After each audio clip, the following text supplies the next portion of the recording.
HalferLand videos. Shut up and sit down.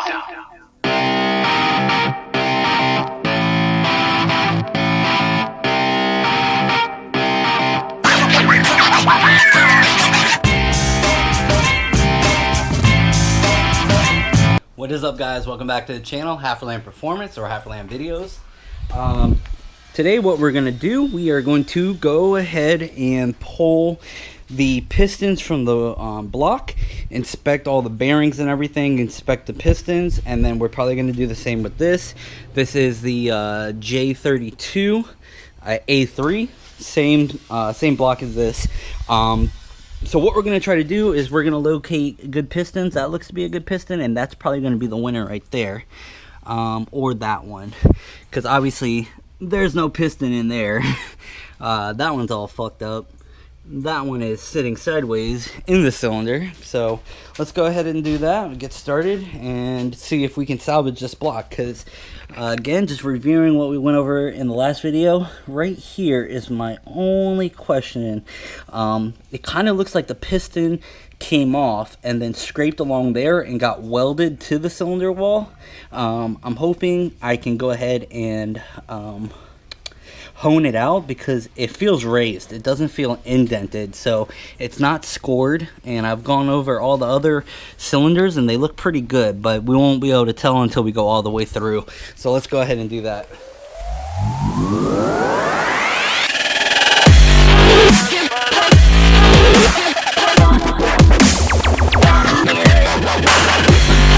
Alright, so far so good.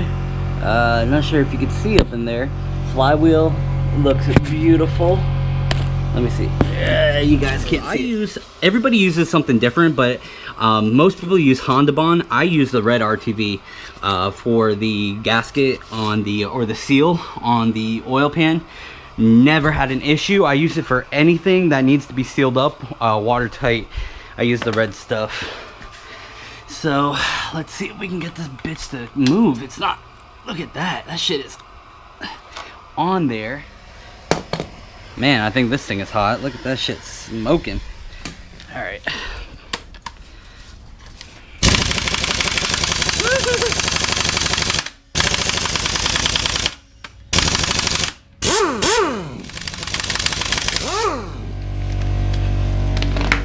That bitch is hot. All right, breaker bar. When all else fails, Mr. Breaker bar. Even then I was having issues with this thing. It would not come off.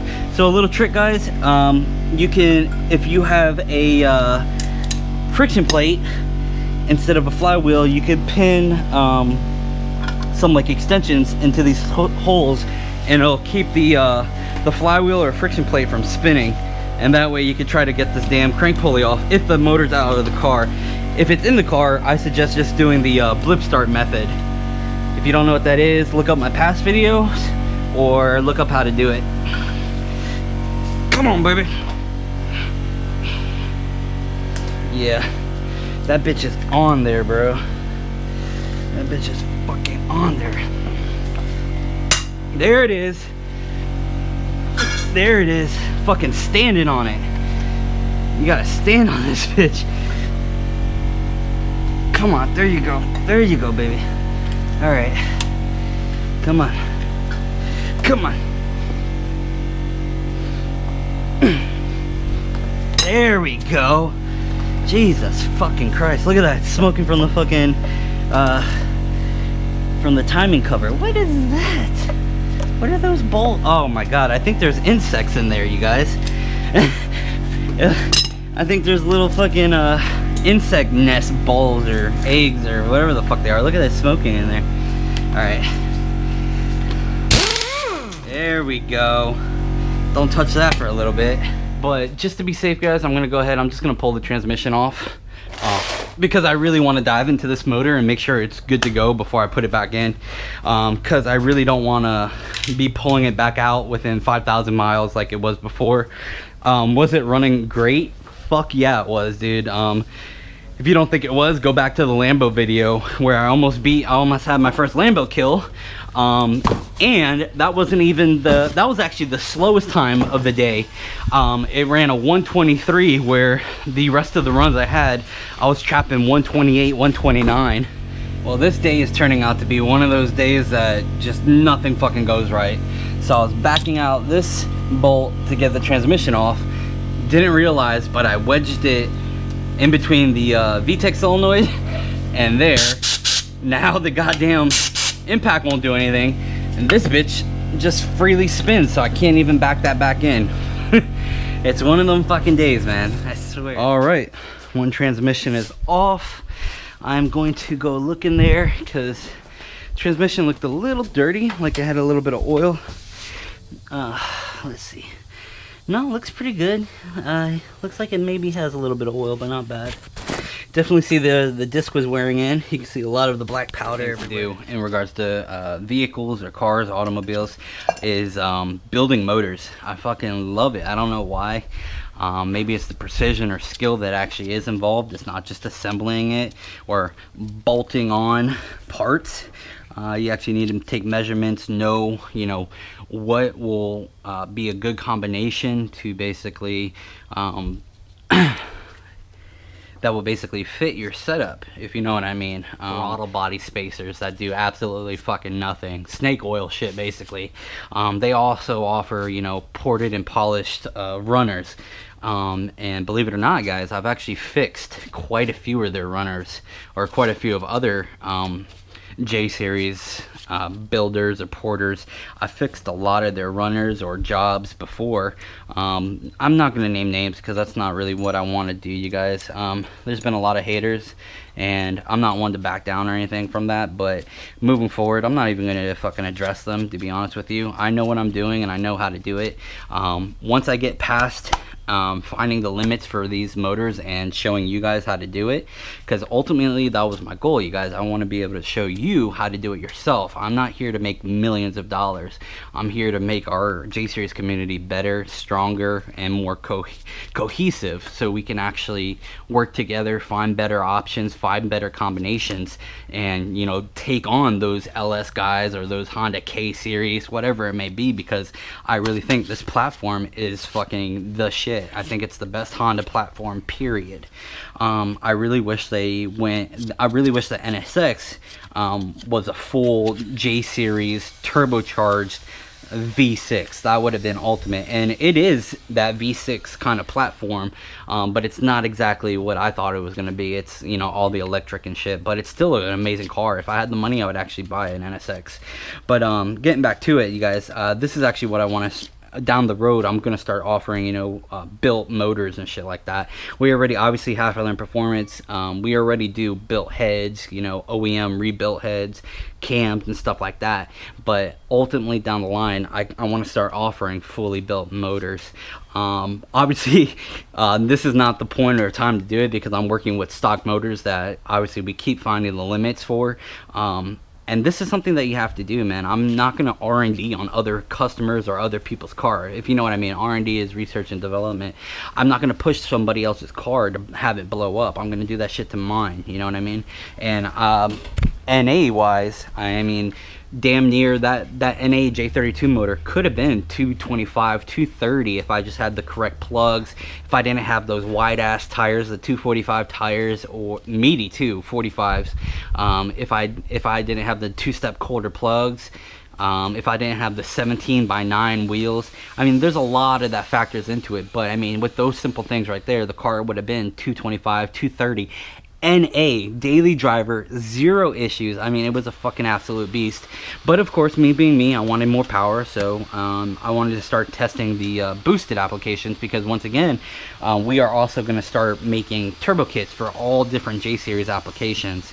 Not sure where we're going to start first, but it's probably going to be the hot side, and it's probably going to be one size fits all. You kind of need to modify it a little bit to fit your specific application, but for the most part, it'll give you a great start.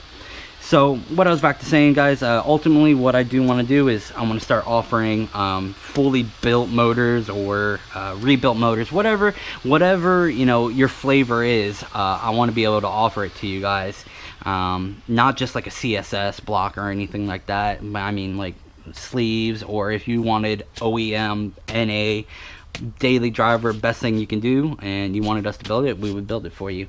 But at the moment right now, I am still testing, I'm still R&D'ing these J32s to see what we can do. And then we got J35s over here, so let's keep rolling, guys. I got the oil pan needs to come off, got the trans off, so let's keep moving. Basically everything I wanted to do or not do, I'm doing. I wanted to leave the transmission on, but I'm already this far, so I'm gonna go ahead and I'm just gonna pull the goddamn clutch and flywheel so I can put it on the engine stand, and then I have full access to everything. I can make sure everything's good.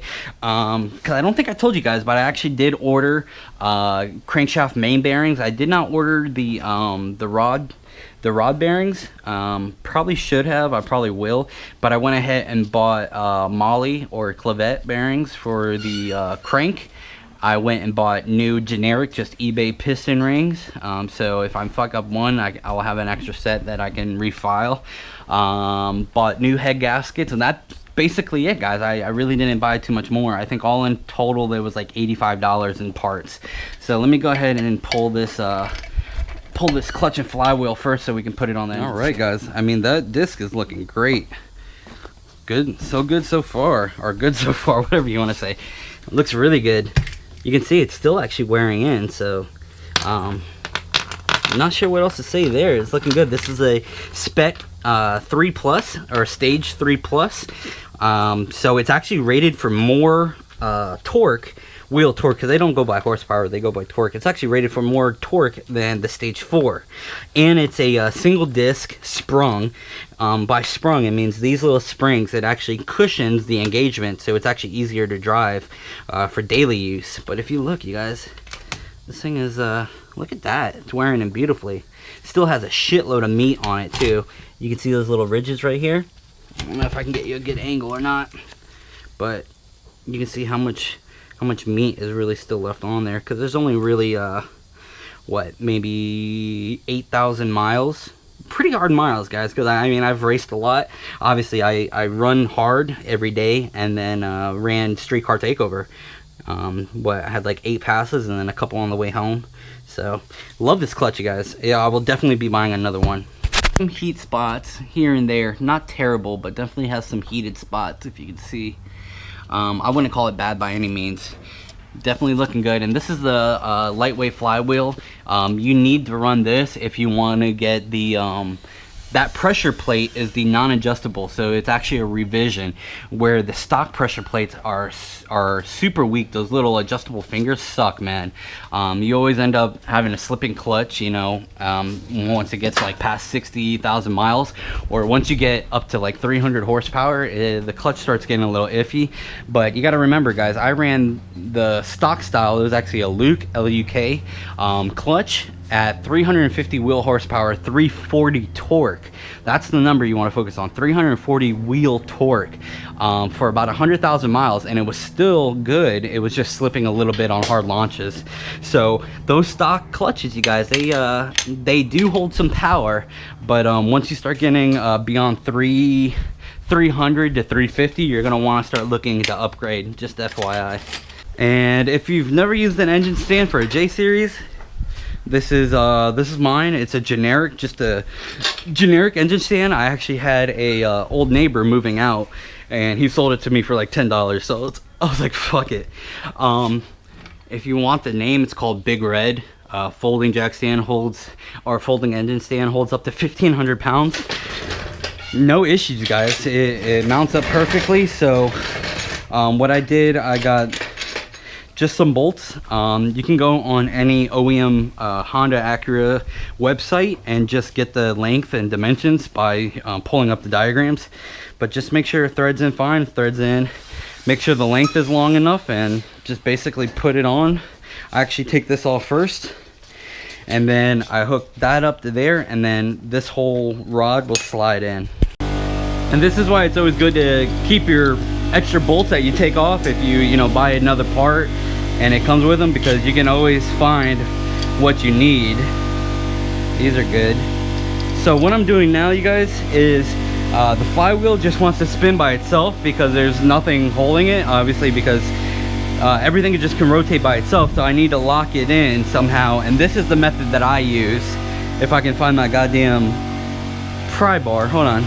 What I did is I would put this on, wedge that there, and then on these little tabs, put that between the tab, and then put this on here if I can, and whenever you would spin it, it would lock up like that. So just for reference, guys, there you go. It would lock up like this, and then you'd be able to break the bolt loose or be able to tighten it, torque it down properly. And if you can get it wedged properly, you can just leave it there and just keep breaking each bolt loose like this. Leave it, just go around. You always want to do a star pattern no matter what you're taking off. And you see, it's just wedged in there properly. Now, I take this bad boy, so this slides right in. What I do first is I connect this up to the motor first, because it's way easier and you're not going to run the risk of cross-threading any of these bolts into the block. And these guys I like to do by hand to make sure I am not cross-threading anything. When installing stuff, guys, I usually don't ever use the impact unless it's like a drill impact and on like the lightest setting. And then all I do is I just basically get it to where it bottoms out or just starts to engage, or not engage but bottom out, and then I do it by hand after that. It's not a good idea to impact all your shit on. You can impact it off. Even sometimes I don't do that. I usually just break it loose hand and then I'll impact it. And then these guys on this side, there's no real bolts. They go all the way through. So I just got one that's long enough that runs all the way through that. And then I put a nut on the other back side, if I can find the correct side. I've never ran into this issue, because usually when I use this, I hook it to here. And then that allows me all the access, but obviously the card's in the way this time. So this is my predicament right now, and I think I can get it off. I just need to pull it off and slowly lower it. Like I said, guys, it's one of those fucking days, man. It's just one of those days.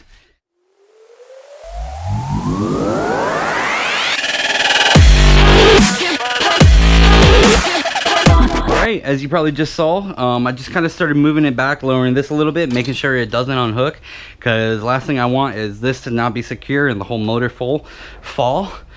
Started sliding it back, and then I just kind of rotated it till this fell off, and now we're good to go.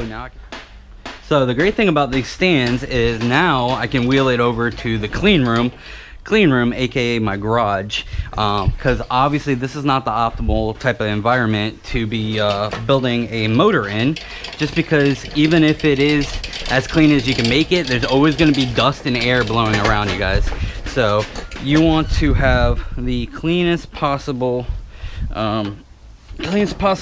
environment when building a motor. So I got the oil pan off, but the main reason why I have it up on a stand in there is because of this. Like I said, the oil was not milky, but looking at this, it's like a mixture. It's a mixture of oil. It smells like ethanol, and you can see, you see that? That's coolant. So the only way coolant could get through there, it wouldn't do that with a broken oil or a broken piston ring or a piston ringland. That would be from a cracked cylinder or cracked sleeve. That's why I have it up on the stand, and I'm going to thoroughly inspect these walls, because if any of the walls are cracked whatsoever, even if it's the tiniest of tiny fucking cracks, this block's no good unless I get it re-sleeved. Alright guys, I jumped ahead a little bit, but I did want to show you this before I completely started tearing into the motor. I'm pretty far already. I already got the windage tray off. I got the oil pickup tube off, and then I already got 2 pistons out. So what I did want to show you guys is, here is the bad piston. Exactly, I mean exactly, down to the exact part, the location of what the issue was. And here it is, guys. Like I said, the gap, you can see the gap in the rings right there. They expand. Obviously these get pushed down, they get compressed within the cylinder too, so they're much closer than what they are now. You can see right there, it looks like it butted. You see how that ring is actually bent up right into the area where the piston is cracked and gone. So something else that I'm looking at is the alignment of the rings. The gaps should not be lined up perfectly like that with another. So I'm not sure what happened there. Maybe they were installed incorrectly, but that gets me to my second point and where I'm gonna leave this video at. Let me show you. All right, guys, so if ever you need to pull the bottom end of the motor apart, once again, you pull the windage tray off. Well, first off, you pull the oil pickup tube off, then you pull the windage tray off. Very easy. It just has bolts. Just take those off and they're good to go. Next is going to be the crankshaft main bearing caps, and these are the main bearing caps right here. This, that, and that. To get those off, what you want to do, you start here on the flywheel side. You would flywheel or clutch side, and you go 1, 2, 3, 4, 5, 6, 7, 8, and you go 1/3 to 1/4 of a turn to loosen them up. So 1/4, or yeah, 1/4, 1/3, or 1/3, 1/3, 1/3, and you do that until they break free and they are loose. Next, these are four bolt mains, so they have 2 bolts up here and then they have 2 side bolts. Makes these crankshafts and these main caps very, very strong, which is why a lot of guys are running these stock cranks, stock main caps, everything up to 1,000 wheel horsepower. So these cranks are forged so they can handle a lot. Like I said, the main weakness is going to be our cast pistons and the tight ring gap, and then next is going to be the rods after that. So, and then it would be the cylinder bores, or the cylinders themselves, the sleeves. After you get past the pistons and the rods would be the you would probably need to sleeve it or a CSS to block. But getting into this, you would loosen these up, these side bolts, pop them off, and then on the other side you got the same things right there. You see them right there, and then you would just kind of rock it. That's how I do it. I just kind of rock them back and forth, and while lifting. And let me show you guys this shit. Look at that, guys. Look at that.